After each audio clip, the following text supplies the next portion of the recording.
Hello everybody, Domestic Fox here, bringing you another knife review. And today we'll be reviewing this guy. This is the Cold Steel Voyager XL with the Tanto blade. This is actually a really cool big knife. Now, I have already done this review in the past, but it was an old review, and I didn't really care for the video. It's not up to my current standards. So I wanted to re-review it and just, give my updated thoughts on this knife. And I think it was one of my more popular review videos, so why not do it twice? Get more, review viewpoints, right? I'm so smart. Now, if you haven't already subscribed, I post videos every week of knife and EDC related content, and I got some pretty interesting stuff coming out in the future. Just want to get more viewers in before I start doing bigger projects. So if you haven't subscribed yet, please consider subscribing. I would really appreciate it. Thank you so much. Now let's get right into the video. As I said, this is the Cold Steel Voyager with the Tanto blade. There are many configurations of blades you can get with this. There's a, what do you call it? Like the crisp blade. There's a recurve. There's a, I think it was a clip point. And then you can also get a lot of them in the serrations. I prefer a straight blade. That's just my preference. I like it aesthetically, easier to sharpen, and I prefer a plain edge, no serrations. Serrations are not my go-to. They'll have to look really cool for me to be interested in serrations, but they're just a pain to sharpen. I don't like serrations. Let's first start off with length on this guy. Now, this is a pretty, this is one of their Cold Steel's older models before they got bought out. I bought this before they got bought out. So this is really of their old quality. I'm not sure if they still hold up to this day after getting bought out. Let me know in the comments on Cold Steels that you bought after they got bought out by that other company.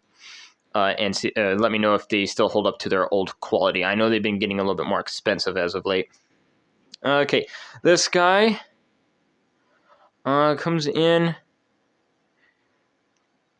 at pretty much a foot. Yeah, right there, 12 inches. Just a little under, I would say. Just maybe a tad bit under a foot.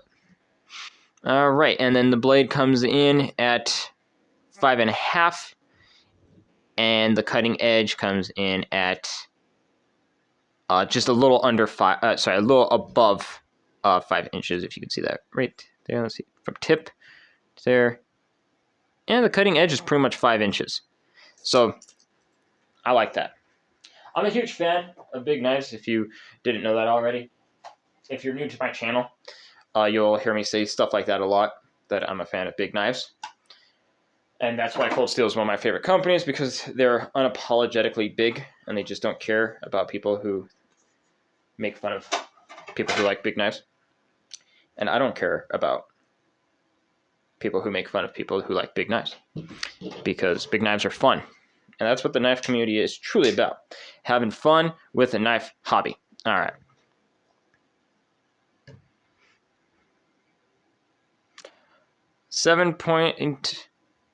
.96 ounces. So that is going to be, you are going to feel that in your pocket, but it's not going to be as heavy as you might think. It's actually pretty light for the size. For what you get, it's pretty light for the size. All right, the size comparison time. Let's do some size comparisons. Start up with, sorry, my box of knives are all the way over there.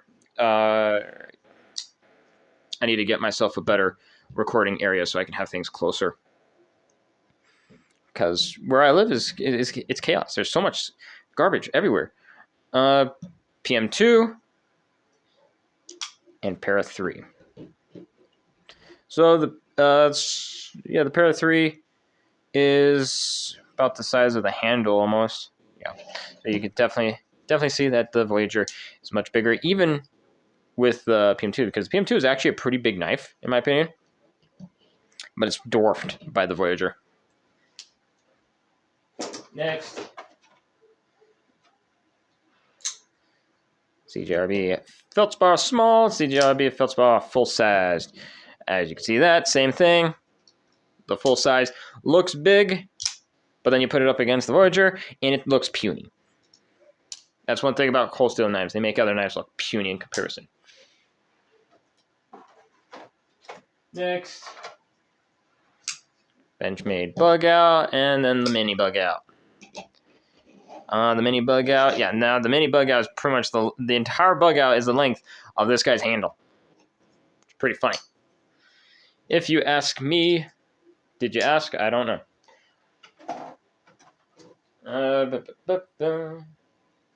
Yes, last but not least, cold steel Espada. The Espada doesn't fit on my entire camera. It's crazy. I thought it did at one point. I don't know. Oh, you know what? I think it's because I have my camera lower than usual. I usually have it, I think, a little bit higher. That makes sense. And then the medium Espada. So as you can see, this guy is just a tad bit bigger than the medium Espada, but obviously smaller than the XL Espada. But still looks, like it's not. This guy doesn't look dwarfed by the Espada, so that's very, very wrong knife. Let me put this Espada away. One of these days, I need to review the Espada. Spoiler alert: it's probably going to be pretty good. All right, I think that's it for the size comparisons. Now let's do height on this guy against the PM2. Go. So as you can see, it's going to be pretty comparable, sort of. But it is going to. This guy is definitely going to be more cumbersome in your pocket because it's got this large handle that goes upwards pretty high, and the blade height goes much higher than the PM2, which the PM2 actually has a lot of height. So it's actually quite, surprising that something else beat it out, because it has nothing's beat the height of this guy in a while. So this guy is actually higher and just overall more cumbersome. So keep that in mind. Let's do the bug out, because why not? So as you can see, the bug out, if you're somebody who's used to carrying something like the bug out and you're like, I don't want anything higher, then yeah, this is definitely not going to be the knife for you, because it's going to be so much more cumbersome than the bug out in so many different ways. Let's do width on this guy against the bug out. As you can see, it is quite thicker. It's basically 2 bug outs thicker. Let's do the PM2. Much thicker than the PM2, and the PM2 is actually pretty thick.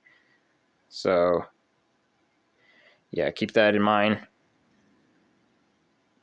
It is quite a thick boy.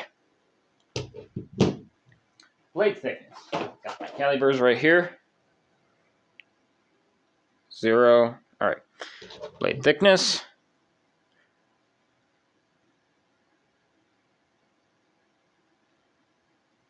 .15 inches.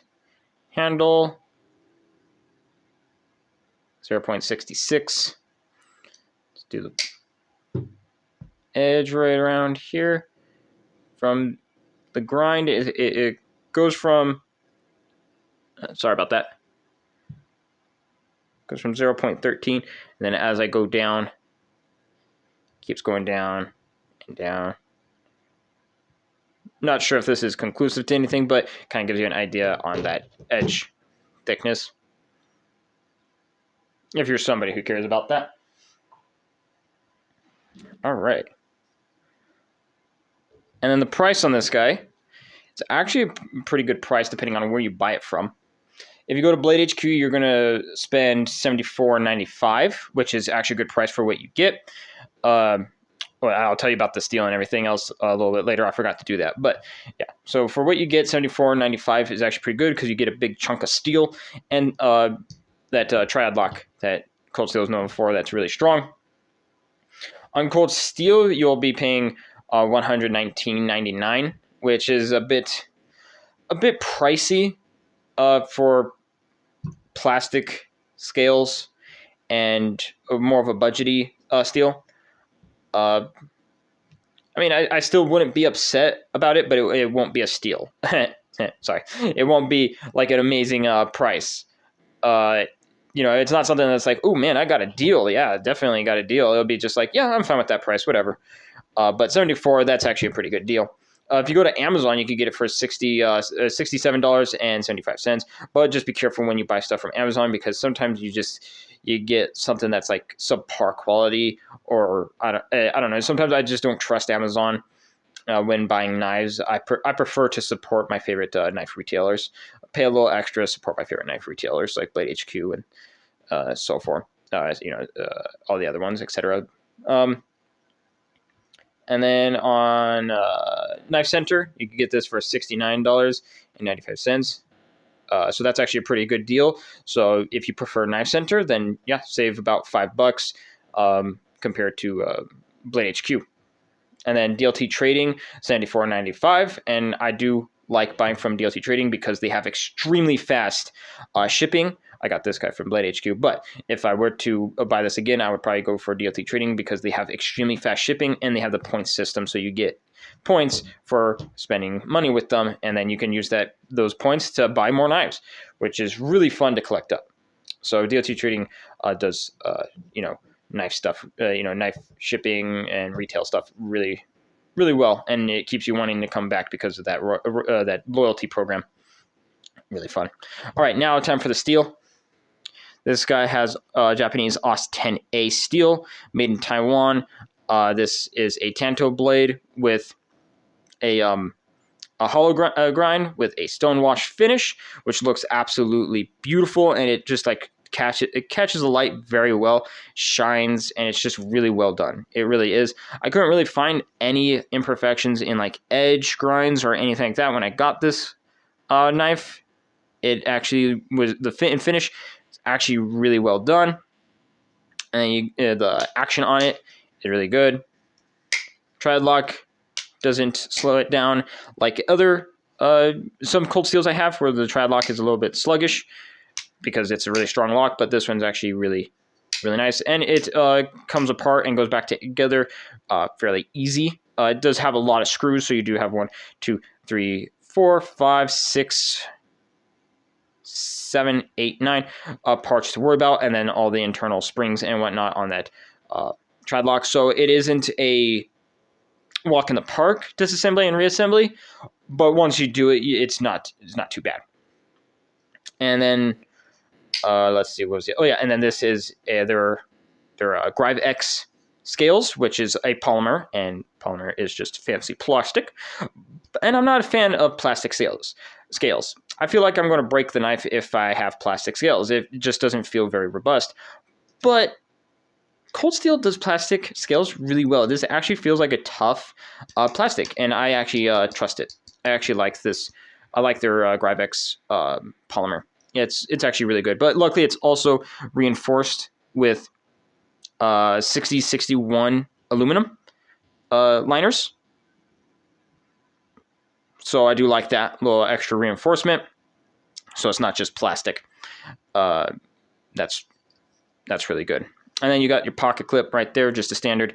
It's not very deep. You are going to have this little tail sticking out of your pants when carrying this guy around. So people are going to know, like, whoa, is that a cold steel Voyager in his pocket? And it's also reversible.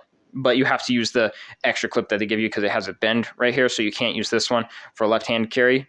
You have to get their left pocket clip and attach that one and then remove that one. Or you could just leave them both on, so then you could put it in each pocket. That would be kind of funny looking. But that is one thing that's really good about a lot of cold steel knives, is that they are ambidextrous, because you have a thumb stud opener on both sides, and it's using a back lock, which anybody can access the back lock left-handed or right-handed, which is really nice that cold steel does. So lefties rejoice. And the ergos on this guy is actually very comfortable. You have plenty of handle. Now, you can't really choke up. I mean, you can. It's just not the most comfortable right here for a choke up, but you can. You can do it right here. And luckily right here, this spot keeps your fingers safe. So you're not going to feel like you're going to, fall up against the blade. So it actually keeps the blade pretty far away from your finger, and then this keeps it protected from slipping.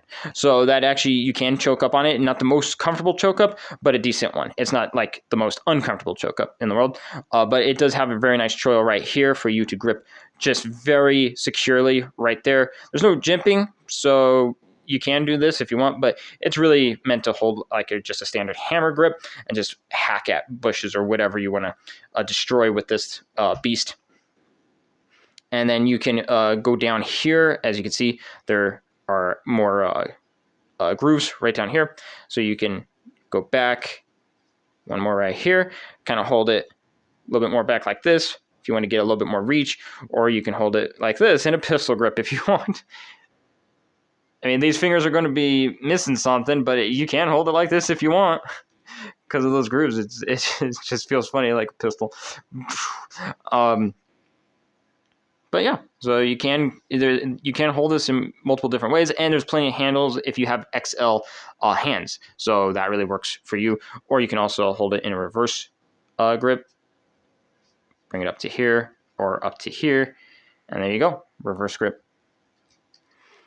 All in all, this is actually a really good knife. If you're somebody who likes large knives, very thick... Sorry, I got a message. If you like really thick knives, really big, bulky knives, then this is definitely going to be for you. It is not the most uncomfortable thing to carry. You are going to notice when you put this in your pocket. You're definitely going to feel it in your pocket, and it's going to take up a good amount of space. But unlike what a lot of people say, you can put other things in your pocket with this guy. Unless if you're wearing something like slacks or gym shorts or whatever. But if you're wearing like cargo pants or stuff like that with a lot of room in your pockets, you can put your phone next to this guy or keys or whatever. This guy isn't going to take up all your pocket space like a lot of people will have you believe. Like, oh yeah, you put a cold steel in your pocket, you're not going to carry anything else in that pocket. No, you can. I've done it. I put my phone next to this guy. It's possible. And then one other thing I want to touch on is, I almost forgot the cut test. Let's do that real quick, and then I'll start blabbing some more. Now, I've never sharpened this guy, but I have used it quite a bit, and as you can see in other videos, I use this guy to cut a lot of water bottles. So let's see how did it hold up.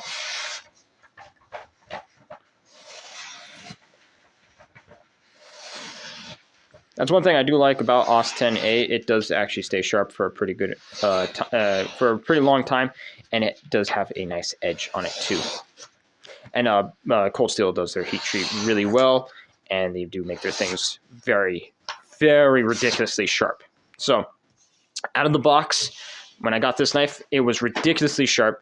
Destroyed water bottles and everything that I chopped it with, or with everything that I used this to chop, it just destroyed it. And yeah, it's extremely sharp, and it stays sharp for a good amount of time. I don't think you're going to be disappointed with this knife. If you just want to go around just cutting up random water bottles and stuff like that and just having fun with a big bulky knife, this is definitely going to make you happy. And then this is also really good as a utility knife, or if you're using this as a police officer or something like that. It's like, this thing is pretty fierce, so this would be a fantastic self-defense tool. And this is one of my favorite Cold Steels. It is extremely comfortable, and I love carrying this knife. It is truly a really good big knife. If you're somebody who really likes big knives, like myself, you're not going to be disappointed with this guy. And also keep in mind, there are other blade configurations, so you can pick a Voyager that suits your blade style better. Well, I think that'll be it for this video. I went on my ramble long enough. I hope you like this video. If you like more knife and EDC related content, check out my other videos. And remember to subscribe, because I post every Saturday, every other Sunday. Be more knives and more videos in the future. Thank you so much for watching, and have a fantastic day. Bye.